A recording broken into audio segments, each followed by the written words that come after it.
views and opinions expressed in this program are those of the participants and do not necessarily reflect the views of BronxNet or the program underwriters. Hello, everyone, and welcome to Open, the one and only show that opens the Bronx and the rest of the world right to you. I'm your host, Daren Jaime, and today we'll update you on what's happening in and around our borough, as well as across New York City. Coming up on today's show, we talk about New York State Governor Andrew Cuomo's resignation and where does the city and the state go from here. Also, we'll discuss how several charter schools are promoting vaccinations and dispelling vaccination myths. Afterwards, we'll learn about a not-for-profit that's dedicated to securing equal treatment as well as opportunity for dogs and their owners. And later, we'll sit with Bronx Community College representative on how they're preparing students for the nursing workforce.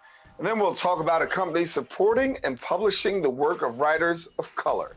And then finally, we'll discuss how one not-for-profit organization is supporting and inspiring New York City youth to realize their full potential as productive members of society. So stay tuned because all this and much more is heading your way. Right now, we're officially open.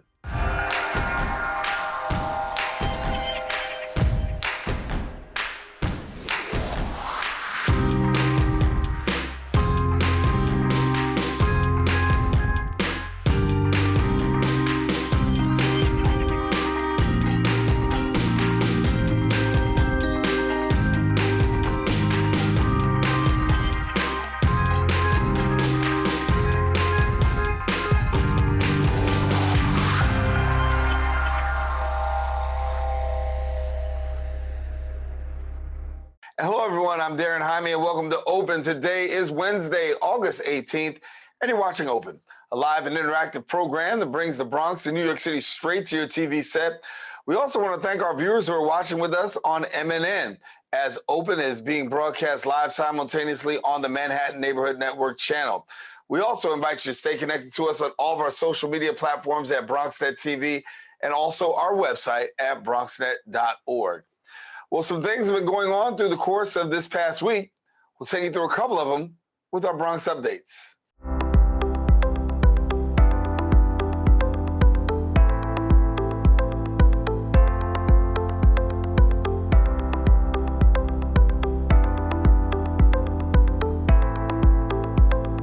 We start off with state news as New York State Governor Andrew Cuomo has announced his resignation, saying that he'll resign at the end of the month rather than mount a brutal defense against his sexual harassment allegations. Well, the governor stated, quote, "This is one of the most challenging times for government in a generation. Government really needs to function today. Government needs to perform. Wasting energy on distractions is the last thing state government should be doing." Well, we're looking for the Lieutenant Governor, Kathy Hochul. She'll actually assume the role of governor and become the first woman to ever lead the Empire State. Now, we'll discuss more of what this means for New York and New York State later on in the show. And of course, we'll let you know more as details become available. That is our Bronx update for today. Listen, stay with us. We got more Open coming up. It continues right after this.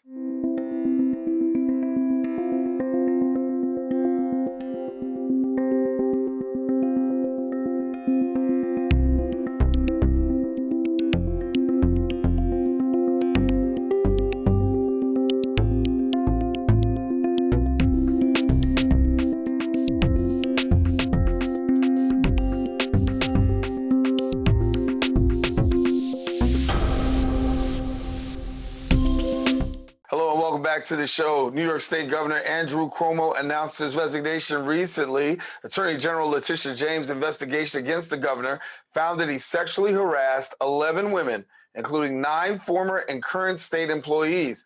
But the question is, what does the governor's resignation mean for the city as we're approaching now a transition?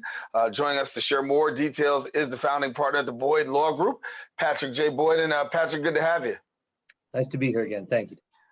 Well, let's start off. I mean, we haven't talked too much about it, but your thoughts on the governor's resignation? Somewhat surprising, I think, Daren, and I think the governor himself conceded that he had a very different reaction initially to some of the charges.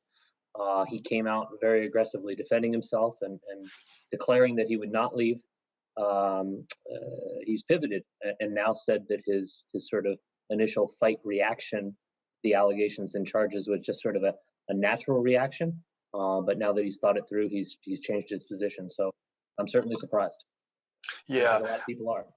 Yeah, I mean, I think a lot of people were surprised, but there were a lot of people who were actually calling for the governor's resignation and saluting the women for such bravery to be able to come out and to be able to tell their stories. Ironically, a woman will now take over. Lieutenant Governor Kathy Hochul is getting set to take the reins as governor of the state of New York.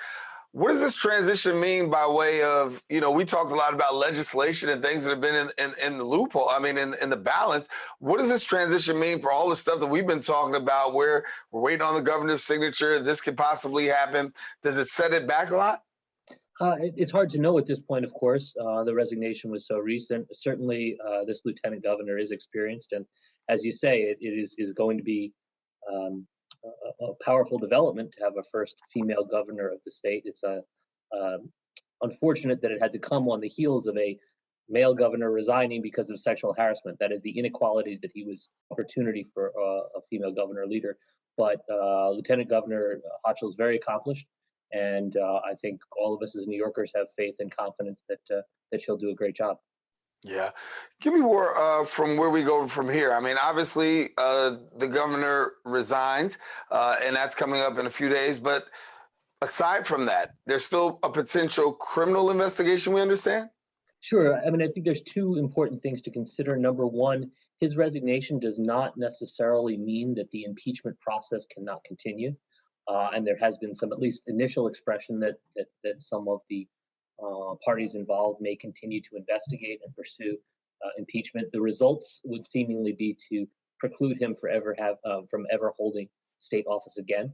And obviously, that's an important consideration in terms of what the governor might do and what the people of New York will want. There's also these criminal ramifications. That is, some of the charges or assault charges that would have criminal ramifications.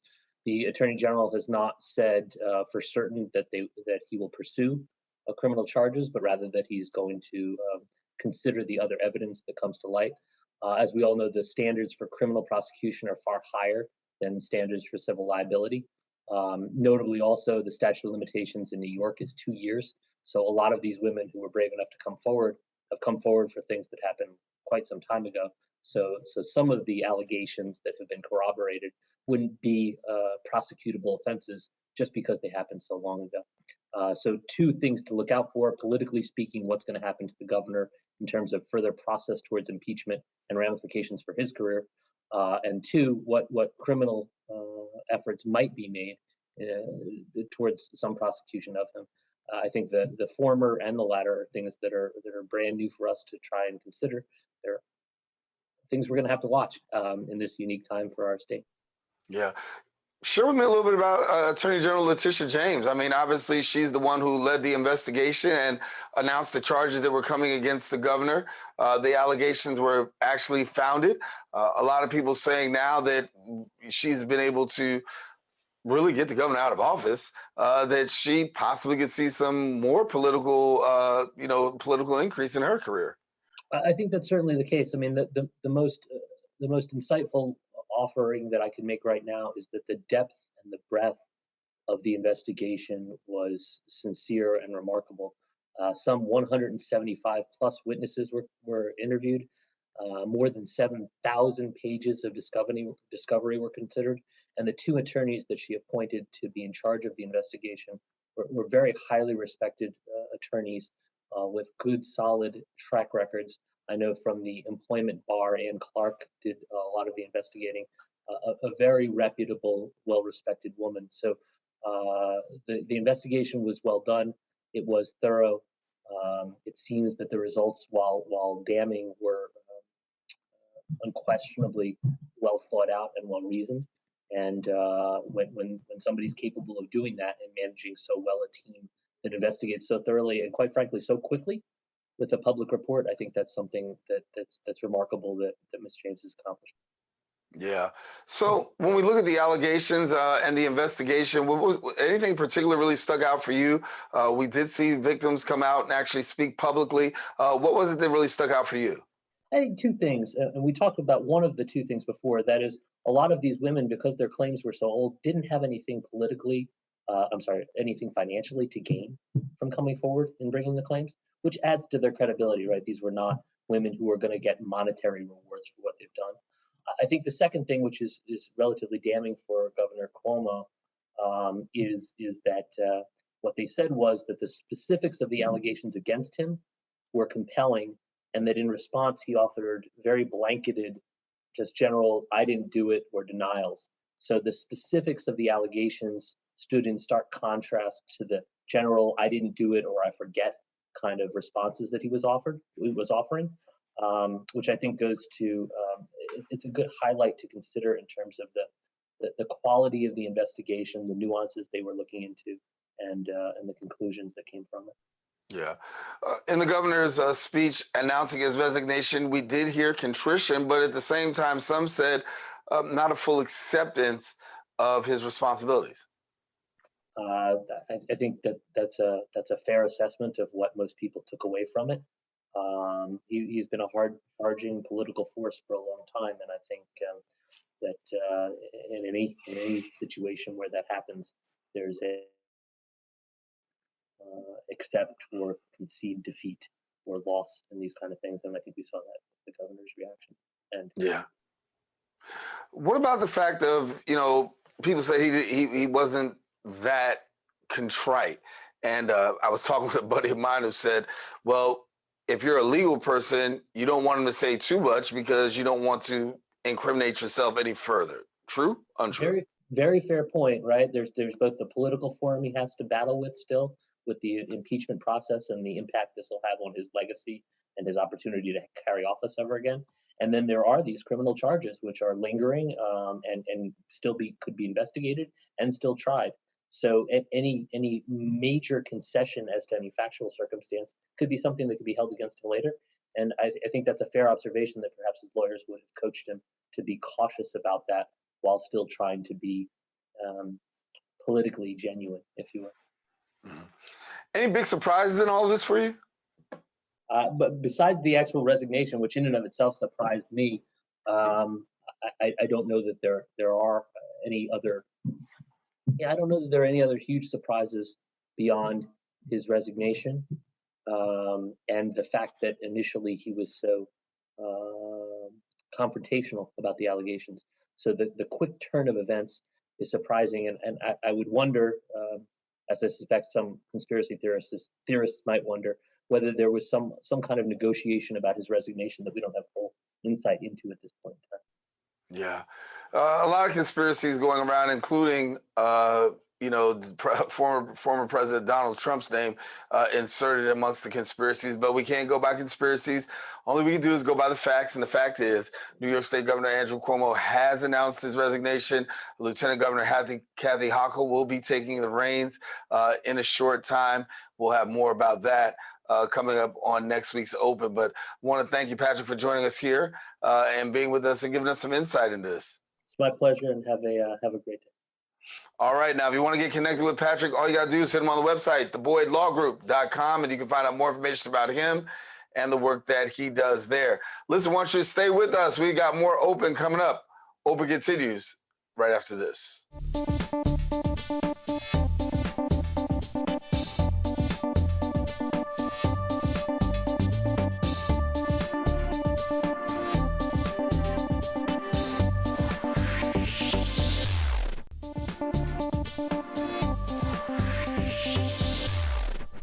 Welcome back to the show. Recent reports show the Delta variant, now the dominant COVID strain in the United States. It's highly transmissible and more resistant even to those who have not been vaccinated. Now, the new variant makes the weeks and months ahead the most critical time for children who are not eligible to be vaccinated. As schools prepare to reopen next month for full-time in-person learning, a group of Bronx public charter schools is urging the community to get vaccinated. Sharing more on this matter, we're joined by the Chief Executive Officer of Public Prep Network, Janelle Bradshaw. And Janelle, good to have you here. Thank you so much for having me. I'm really excited to engage in this conversation. Thank you. And share with us a little bit about just your thoughts right now. I mean, obviously, school is around the corner. We do see the numbers continuing to rise. How are things working out for you? We are preparing every single day. I'm so grateful to our leaders and teachers who are getting ready to welcome our 2,000 scholars back on August 30th. So we'll be coming back to school really soon. And we made a couple of key decisions pretty early on that we're excited about now because we were ahead of the curve. So we mandated, for example, in April that all of our staff would be vaccinated, and we are happy to announce that 100% have complied with that. And so in the midst of the Delta variant, we know that vaccinations really saves lives. And so we are now pushing that message to our families who have children who are 12 and above, who are eligible, and also families who may themselves have not been vaccinated, just to make sure that our community is as safe as possible. Because as a pre-K through 8 charter school network, the majority of our students are not eligible for the vaccine. And so it was really important for us that we think about the multiple layers of protection that needs to be in place. And so very early on this summer, we made the determination that regardless of vaccination status, we were going to wear masks just to keep our children safe. And again, those decisions have come back to be well thought out as we're learning more and more about the Delta variant. So at our schools, all students and adults will be masked all day, including out in at recess time. While they're outside, we will also make sure that we are maintaining 3 feet of distance and regularly inserting hand washing and hand sanitizing. As we were doing last year, we were one of the few to be open last year. And so we can take those lessons learned and really enhance the protocols that we had in place. But we're really excited to be welcoming back all of our students 5 days a week come August 30th. Well, given the fact that you were open before, obviously, it's, you got an early start. Talk to us about where you are right now with the Delta variant. Are you hearing a lot of hesitancy from parents, or are they a little bit more comfortable given the fact that you've been open before? So our families are ready to come back, and they are very much trusting in the safety protocols that we've put in place. But I do have to say it takes all of us as a community to work together. And so trust alone is not enough. We all have to be hyper vigilant, and that is why we are leading the call around vaccines, but we are also going to be putting in testing protocols in our schools as well. And so in a couple of weeks, we'll be having some on-site testing clinics. Again, we're trying to do whatever it takes to demystify what COVID is so that families know their health status and can make important decisions, and we can mitigate spread. We did not have any COVID spread in our schools last year, even though we may have had a few positive cases, and that came because of surveillance testing. And so that's one of the pieces that's part of our arsenal. We are working collaboratively with the DOE, but we are also going above and beyond what has been expected of us, because again, we want to keep all of our community safe. And so for us, that looks like we will be testing our adults in our community, regardless of their vaccination status, because we are hearing about breakthrough cases and we want to be as safe as possible. And so all of our staff will be tested regularly, in addition to all of our children as well, from pre-K through 8. And I know another way that you're advancing the message is the Why I Got My Shot campaign. Give our viewers a little bit more about why I got my shot. So we learned really early on that it was important to really motivate your hearts and minds, and having personal conversations with our communities and really explaining why I got my shot, or any of our teachers and staff members. And so everyone that we have asked has raised their hand emphatically to be part of this campaign, because we know that our community trusts us as a school and as educators. They trust us with their babies, and we don't take that responsibility lightly. And so for me, really sharing the story of making sure that my grandmother, who's 104 years old and has raised her entire family in Harlem, that we were safe for her, and who lives in Florida now. Like, we did not want to in any way endanger her or our community. Our community has been hard hit. And by community, I mean our families who were working mostly during the pandemic, because they were the essential workers and first responders, but also my community at large, my friends and family who have not been able to get the vaccine because they've lost loved ones. And so I think when you're personally hit with the impact of COVID, your decisions around why it's important to keep the community safe and also get the shot is even more important. And so I'm happy to tell that story to anyone who will listen in our community. Share with us a little bit about, where you are right now. Obviously, you're getting ready to prepare to get back to the school year, and everybody's excited about that. Talk to us about where you are, like, emotionally, given the fact that we've got this variant out there. How's it going for you? I think we feel really anxious. It is a bit nerve-wracking to feel like we are somehow really back where we were a year ago. I think there was a moment in March and April where we all felt like we had made it to the light at the end of the tunnel, and we're getting used to freedoms such as no mask and socializing again with each other. And now, as we start the year, we are putting some of those protective measures in place. The one thing that I have been very clear with my staff and families around is that we are in a different place. We know more about COVID than we did before.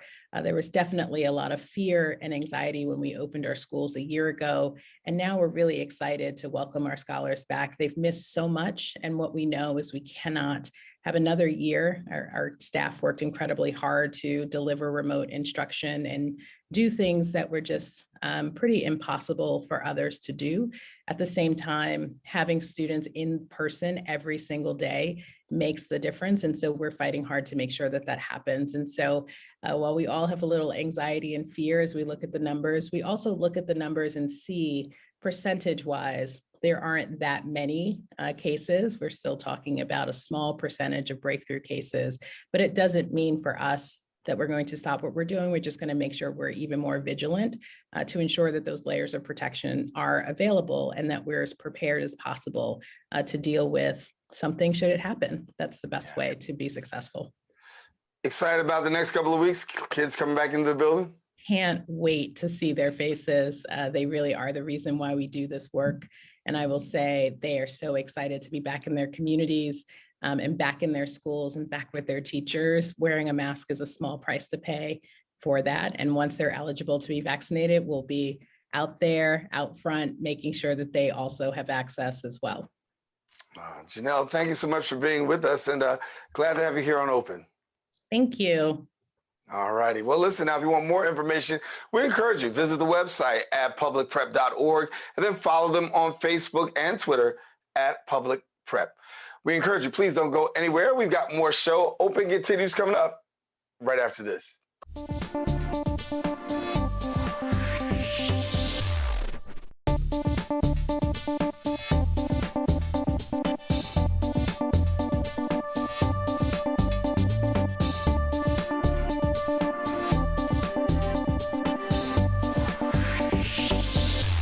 And welcome back to the show. Animal Farm Foundation is a not-for-profit organization that is dedicated to securing equal treatment and opportunity for pit bull dogs and their owners. AFF creates positive change for dogs, people, and communities through their service dog program, Paws prison program, and by providing access to food and veterinary care to local pet owners. Now, they recently announced the launch of the Dogs, People, and Housing Insurance Project to end exclusionary dog breed restrictions in the housing insurance industry. And joining us now to share a little bit more and give us some details is the foundation manager at Animal Farm Foundation, Nikki Juchem. And we thank you so much for being with us. Hi, Daren. Thank you so much for having me. I'm really excited to talk about the new project we launched last year. Yeah, and I know we'll get to the new project in just a second, but I gave a little bit of an intro into your organization. But for somebody who may not understand a little bit about the work that you do, give us more about your organization from layman's perspective. Sure. So Animal Farm Foundation's goal is to keep people and pets together by ending the discrimination that people face because of the way that their dog looks. So because of that, we do work a lot with people that own dogs that are perceived to be pit bull dogs. But a lot of people face discrimination because of the way that their dog looks, including people that may have Dobermans or German Shepherds or dogs like that. So we want to end discrimination for all of the people that have that discrimination because of the way that their dogs look.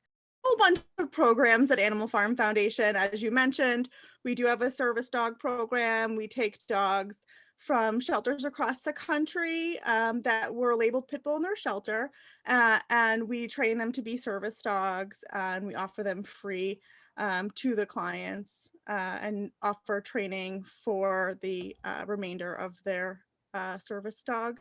Yeah.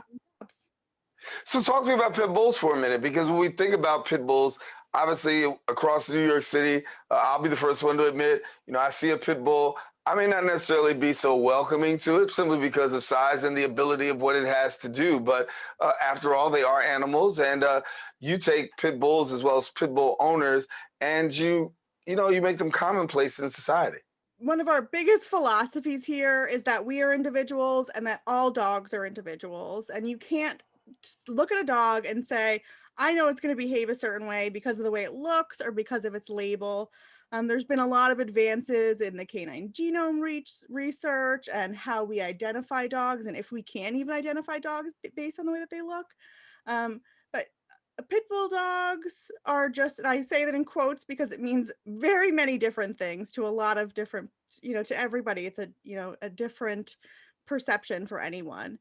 But dogs are just dogs, and dogs that are being labeled pit bull are no different than any other dogs. Yeah.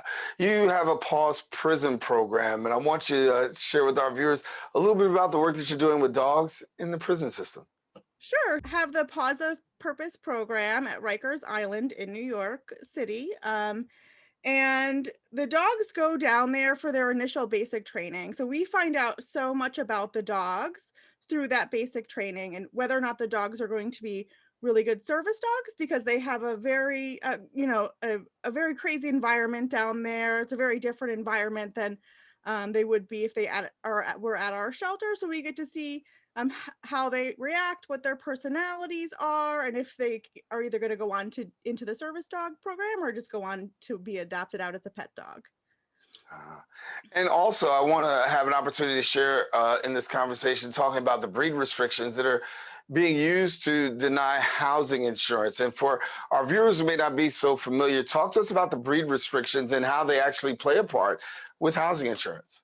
Sure. So if you own a dog that looks a certain way, and I know, as we mentioned, we do work a lot with dogs that are perceived to be pit bull dogs, but there are a list of 20 to 25 different breeds of dogs usually on the insurance industry's breed restriction list.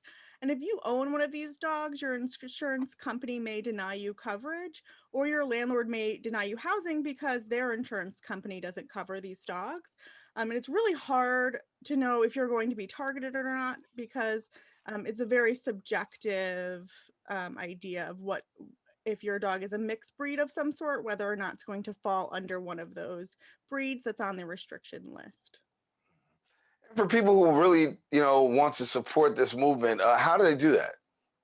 So you can go to dogs, people, and house.org. And there, if you want to reach out to your local insurance commissioner and let them know that you don't think that this is fair, these policies are not fair in the insurance industry, let them know that you don't want to ever have to be faced, or if you have already been faced with these issues, let them know, because it's their job to protect us as consumers. And there actually was a bill just introduced. It just hasn't been passed by the governor yet. I think the governor's a little bit busy right now, but it was actually the 12th district senator, I believe, that introduced the bill to end breed restrictions in the insurance industry in New York State. Yeah. Before we go, I want to get this question in here about discrimination, because honestly, preparing for this segment, I had really thought about discrimination in a lot of forms, never really looked at it from the perspective of dog discrimination. Yeah, a lot of people kind of look at me sideways when I say the discrimination people face because of the way that their dog looks. And we worked, like I said, a lot with breed-specific legislation where we know has been steeped in discrimination, but also going into the insurance industry this year and really working on it. The National Association of Insurance Commissioners has said that they really want to look at, they know that there's discrimination in the insurance industry, and they're ready to look at what discrimination is there, and want to change those policies and practices. And doing our research, we found that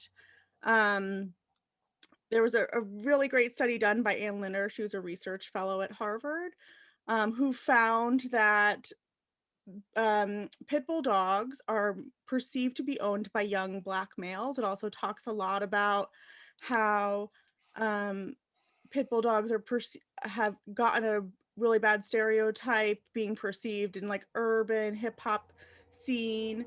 And through that, we've noticed that because there's no data to support why these insurance companies are enforcing these policies, we know that these dogs aren't any different than any other dogs. We can only assume, based on our experience with breed-specific legislation, that, I mean, we just recently had the mayor of Council Bluffs say the reason that he wanted these breed restrictions was because he didn't want those people in his town. So people that, I'm sorry, I'm getting off track here. So people that own dogs labeled pit bull and other dogs are facing the discrimination because of the way their dog looks, and they're saying, you know, I'm not a responsible owner because of the way that my dog looks. And the insurance company is not looking at responsible dog ownership or the history of a dog. It's just looking at what dog you own and making perceptions based on that. Yeah, well, Nikki, you definitely brought it home for us in understanding discrimination by way of dogs. And thank you so much for being with us here on Open. Thank you very much for having me. I want to tell you that if you want more information about Nikki and the work that she's doing, of course, we invite you to get connected to her at Animal Farm Foundation. You can find them on Facebook. You can also find them on Facebook, and then also their website, which is animalfarmfoundation.org. We do have more show. We want you to stay with us. Open continues coming up right after this.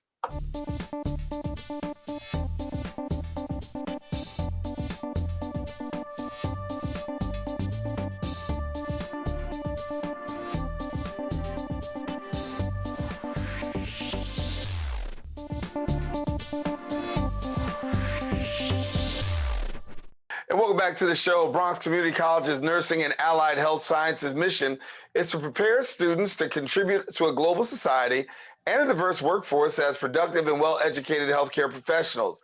Now, the school is currently offering an associate's degree in nursing. And the question is, what can interested students expect from the program once you get enrolled? Well, we've got some people who can help us with that and answer. Joining us to share a little bit more in the details is BCC's Nursing Program Director, Shanell Rawls, as well as BCC alum and registered nurse at Emergency Department at Lincoln Medical and Mental Health Center, Patricia Grullon. And thank you both for joining us. Thank you. Thank you for having us. Thank you. Thank you. And Shanell, I guess I'll start with you. Obviously, a program that really puts people on the path to a great medical career. Share with us a little bit about what the program encompasses. Sure, I'd be happy to do that. So we are a 2-year program, 2-year nursing course program. When you're done with the program, you will get an Associate of Applied Science in Nursing, and you will be prepared to take the NCLEX RN exam, which ultimately gives you a license to practice as a registered nurse in New York State. The program, once you're in the clinical nursing sequence, is 4 semesters.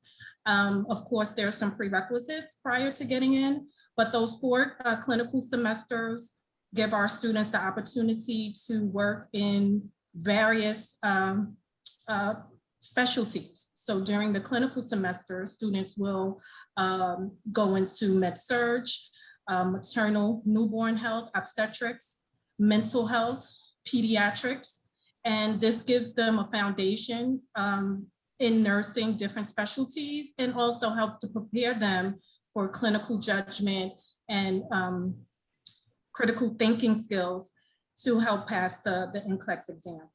Yeah. Share with me a little bit about how long the program is and how long students are in for. So the actual degree is a 2-year degree. Most students do take longer than 2 years because there are prerequisites prior to getting into the clinical nursing sequence. And those include biology, microbiology, and some of the general ed courses, English, communications, and so forth. So once they have completed the prerequisites and pass the nursing entrance exam, then they're admitted into the clinical sequence, which is 2 years total. Yeah. And Patricia, for yourself, obviously you're an alumni and you went through the program. How was it for you, and what was the learning environment like? So I can say that applying to the BCC nursing program has been one of the best decisions of my life. And the environment was, I can say, very inclusive. I really have to highlight that BCC, a lot of nurses that graduate from BCC are minorities. I really felt like I belong there, that they were always there for me, that uniqueness that each student is bringing, they can help them grow into a capable professional. And that once they're out there into the nursing career, those differences that they have, they will help them, as I said, grow.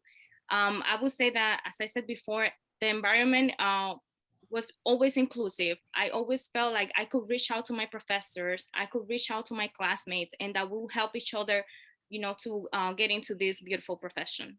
Yeah. And for you, Patricia, share with me this, because you graduate and then you get into the field. How much did you find yourself really applying what you got over at BCC right in your workplace? It would be surprising because when I was a student, I don't know if it's just me, but I feel like a lot of people can relate that you feel like, oh my God, I'm not gonna be prepared for this role. But once you get out there is when you realize that the solid foundation that you get from the BCC nursing program.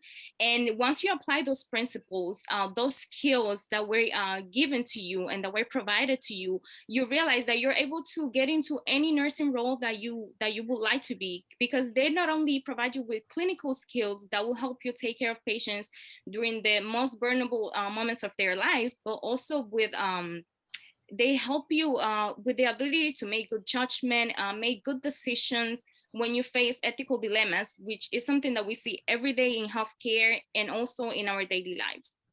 Yeah. And so I want to come back and talk with Shanell and tell me a little bit more about just this program itself, the experience itself. You have a lot of people who take this program, they go on like Patricia, and it's a great testimony. But for a lot of people, it's somewhat cumbersome because you are talking about nursing. You're talking about a career that's really intense. Walk us through a little bit about how somebody can breathe going into a program such as this, because there is a lot of, anxiety and pressure sometimes when you're taking on such a great career like this, but it's quite burdensome. Absolutely. I can say that as much as we try to reduce the anxiety of our students, it really is not much we can say to help them until they get more comfortable being in the role of a nursing student. It is a rigorous program. It is a program that requires a lot of your time, your studying, and many of our students are second degree students who may have worked in the workforce in another capacity and now have decided to come into nursing. We have nursing students who are in the healthcare professions in another capacity. We have students who have families who work full time. So a lot of anxiety goes into being a nursing student, not only with BCC, but just in general. And we try to encourage students to use the resources of the program and of the school so that it can help them maintain their time management and be the most effective they can be as a nursing student. Because ultimately our goal is to get you passed, graduated, and successfully passed the NCLEX exam. And so, yeah. I'm sorry. Last word I want to get in with you before we wrap up is that I wanted to ask if there's a potential nursing student out there, what are the deadlines for somebody to say, listen, I want to get in? Well, for the fall semester, which begins in about 2 weeks, we already accepted our classes, but we are accepting applications on a rolling basis. We admit students every semester.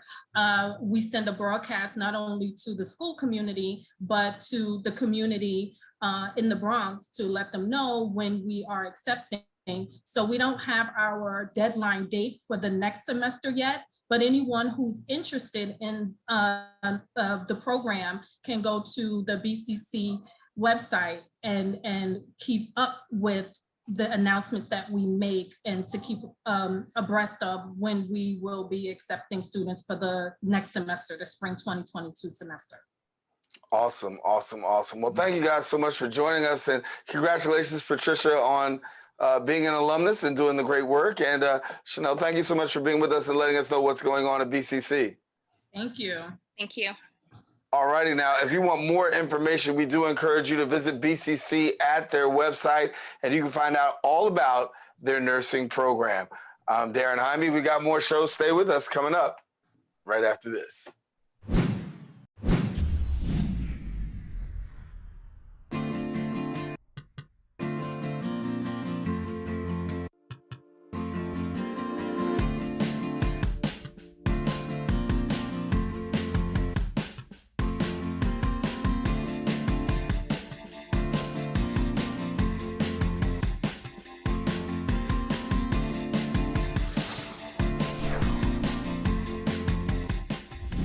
And welcome back to the show. Our next guest is a tenured New York City educator, as well as an award-winning poet who inspires triumph and embodies strength. Through RoblesWrites Productions Incorporated, she has created literary events fostering intergenerational communal healing, literacy, creativity, and equity for the Bronx and beyond by supporting publishing writers of color with a special focus on women's writers. Joining us to share more and give us some details is writer, entrepreneur, and founder of RoblesWrites, Peggy Robles Alvarado. And Peggy, glad to have you with us. Thank you. Thank you for having me. Yeah, so you seem pretty busy these days. Oh, yes. Yes. We are on our second issue of La Libreta Online, which is RoblesWrites Productions' latest literary endeavor. We received, for our first open call, we received over 29 submissions, and we're sending out acceptances. We're also giving support to writers who are brand new to this and need some guidance. So we're fostering literacy in the Bronx and beyond. And we have a really diverse array of women from many different places of the world submitting work. So we're fulfilling our mission, definitely. Yeah, and you're tapping into women and you're tapping into, writers. And we know that literacy is a big challenge in New York City, but your agency and your work really seems to do a lot at filling that gap. Well, that's the point. I've worked in the New York City public school system for 19 years in the Bronx. Bronx was my home. I started there and I stayed there. I had the option to leave, but I decided not to. And I served 2 schools within the Bronx area of University Heights. And I could tell you there was a lack of just support for writers. And the Bronx Council on the Arts does a wonderful job of supporting me. And they did when I first founded RoblesWrites in 2013. They provided me with grants, they gave me space, they supported all my ideas. And we both saw a need for writers to be supported. I mean, we say, oh, the publishing industry is not diverse enough, but what are we doing about it? So I feel that RoblesWrites Productions fills those gaps for writers that are brand new, for writers that write about issues and storylines that maybe don't please the current canons that exist. But we come from a long line of storytellers. And I always say that to people. I say, we are storytellers. We were brought to this country as storytellers. So our stories do matter. And maybe right now, the landscape is not diverse enough. But that doesn't mean that we have to silence our stories or forget about them or let anyone ridicule us for what we have to say. Right. So I think that is super important project. I want to make sure that every person that I encounter knows that we come from storytellers. And when we talk about we, obviously people of color, women of color, I know that you particularly focus there too, but how hard has it been to really harness all of that talent that's out there that really may not necessarily have the experience and the skill set and bring them to a place where you say, okay, you know what? You can do this, you can write. Well, it's interesting because we receive writers from different levels. So we'll have emerging, like brand new, just started out. We'll have very experienced, very successful, all in the same room sometimes in workshops. But what RoblesWrites production has started doing, especially this year with the pandemic, is that we've created free or low cost writing workshops where people come and generate new writing. We created public readings, performances. We created professional development series, a 6-part one. And we've also created opportunities for people to publish. But within all that programming, we also have tied our communities together to other businesses, such as Art to Find, that works out of the Bronx, Bronx Bound Books, The Word Box. And I've partnered with the New York City Public Library Creative Aging to also serve our senior population because they are super important. And Dominican Writers Association in Manhattan.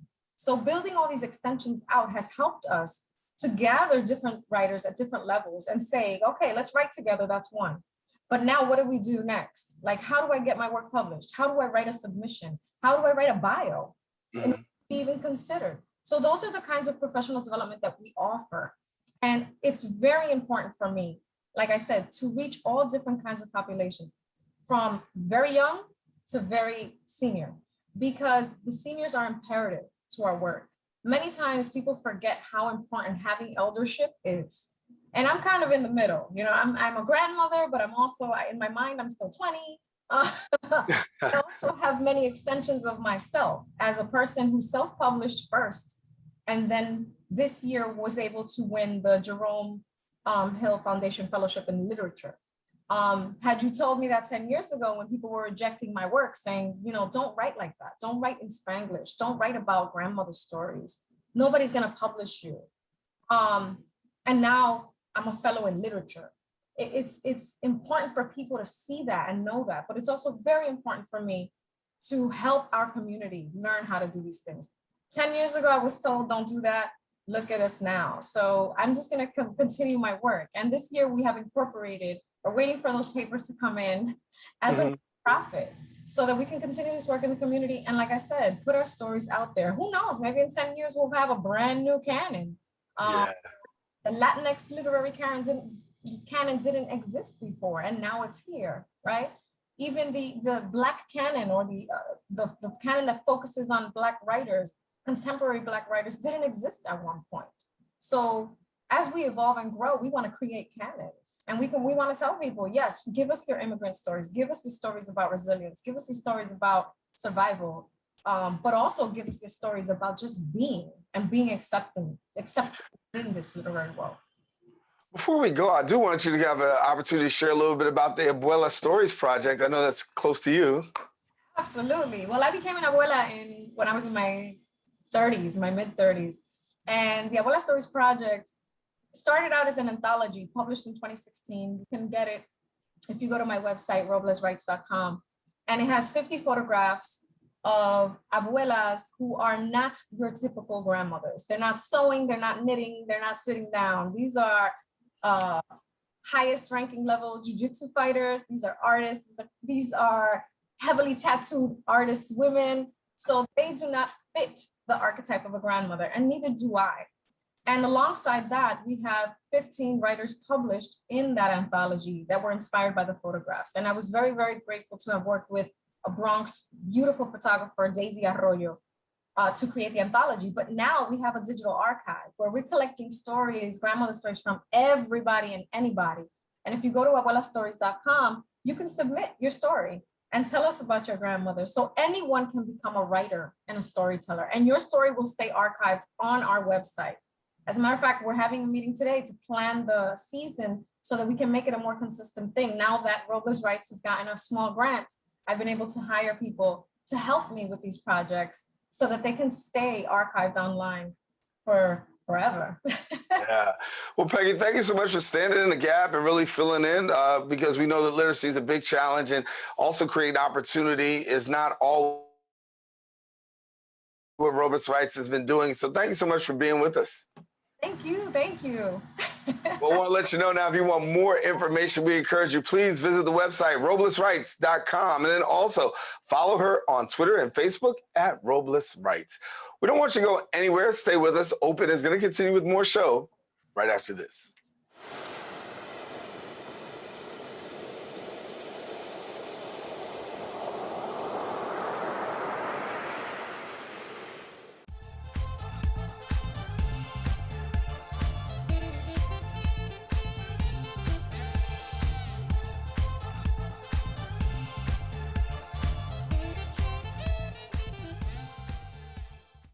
And welcome back to the show.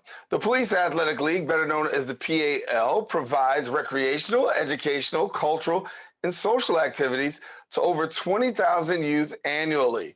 Now, the PAL, together with the NYPD and law enforcement community, supports and inspires New York City youth to realize their full individual potential as productive members of society. Sharing a little bit more is the Chief of Programs at the Police Athletic League, Danielle Madden. Danielle, glad to have you here. Thank you, Daren. Thank you for having me. So I told you at the beginning, I said, well, this is like a no-brainer for me because I'm a PAL kid. I grew up in the streets of Harlem. I should say streets of Harlem, but in the streets of Harlem. And that's where I was. And I remember our Police Athletic League. It was very huge for me because it gave me a place to go that I could actually play basketball and then also cultivate relationships. So share with us a little bit more about the PAL and the work that it's doing to really cultivate relationships, but not just do some relationship building, but also some community building as well.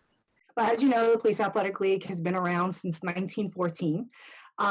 And, you know, I think we're more impactful now than ever, especially coming out of a pandemic. You know, during the pandemic, we shifted over to virtual programming and then started in-person programming. And this summer, we serviced over 4,500 kids citywide. In summer camps, we had play streets, we had street games, we had teen centers.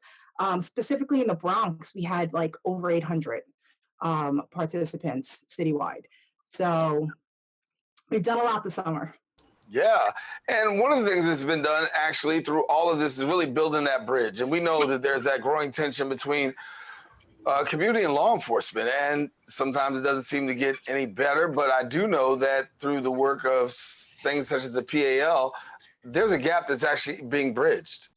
Absolutely. I think it's important that kids get to know law enforcement officers. And I think it's important for law enforcement officers to get to know the community and the kids in the community.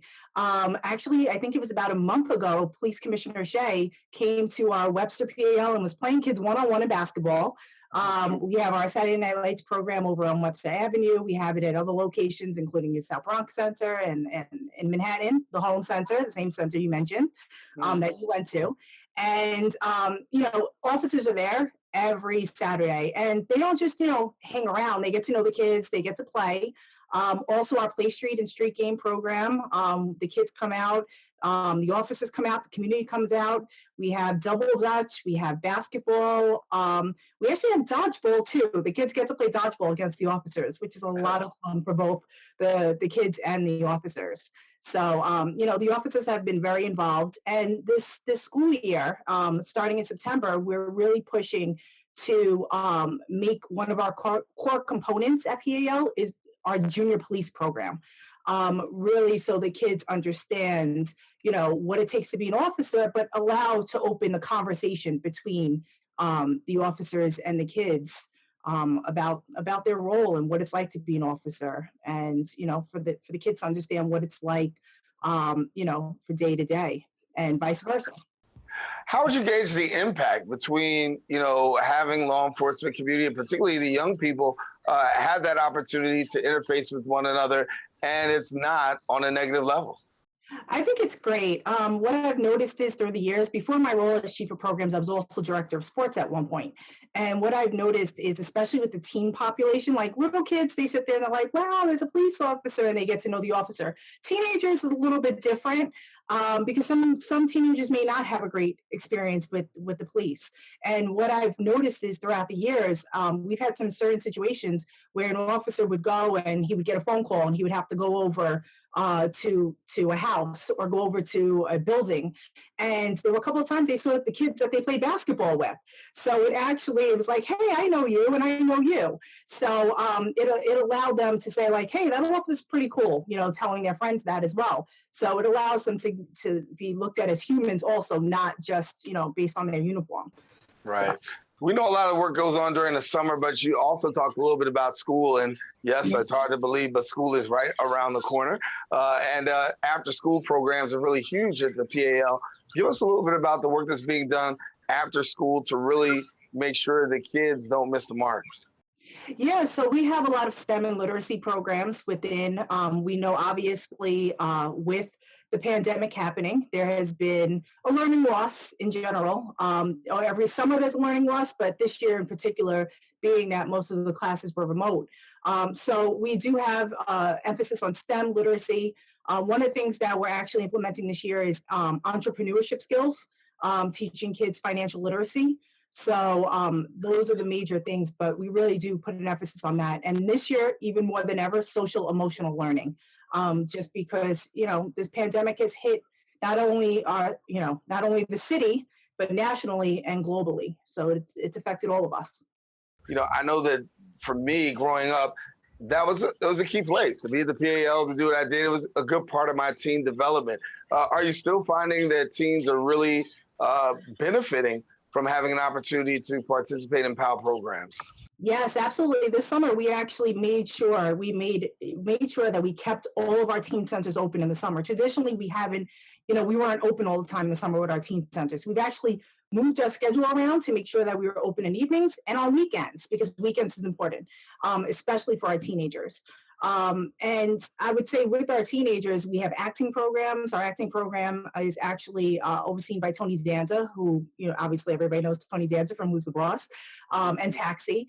And he's amazing with the kids. And so is Brian Hills, who's the director of our acting program itself.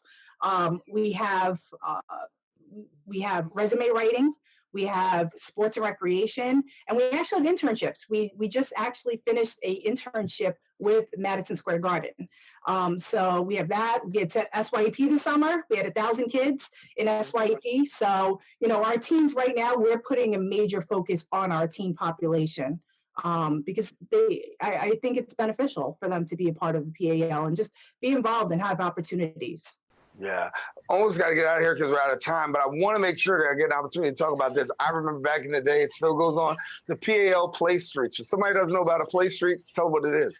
So Play Street is where we shut down the street and we just let the kids play. So it's, we have double dutch, they use chalk. Right now we have one on 196th and Bainbridge in the Bronx. And it's just a place where kids get to know the officers and they, take over the street. And it brings us back to our traditional days of playing in the street. So, and we still have those running right now. Yeah, well, I know this obviously very beneficial. It was definitely, in my growing up, a staple in what I did. And I know it's a staple for a lot of kids in their lives as well. Danielle, thank you so much for being with us. Thank you so much for having me. I appreciate it. All righty. Well, we want to let you know that if you want more information, we encourage you to visit the website at palnyc.org.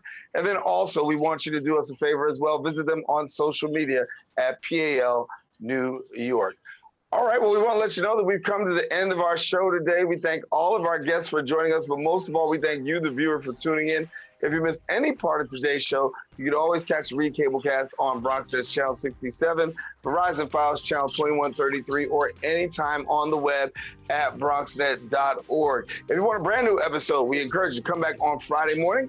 My girl, Rena Valentine, she'll bring you the best in arts and entertainment. Until next week, I'm Daren Jaime saying take care, God bless, and most of all, keep this channel wide open.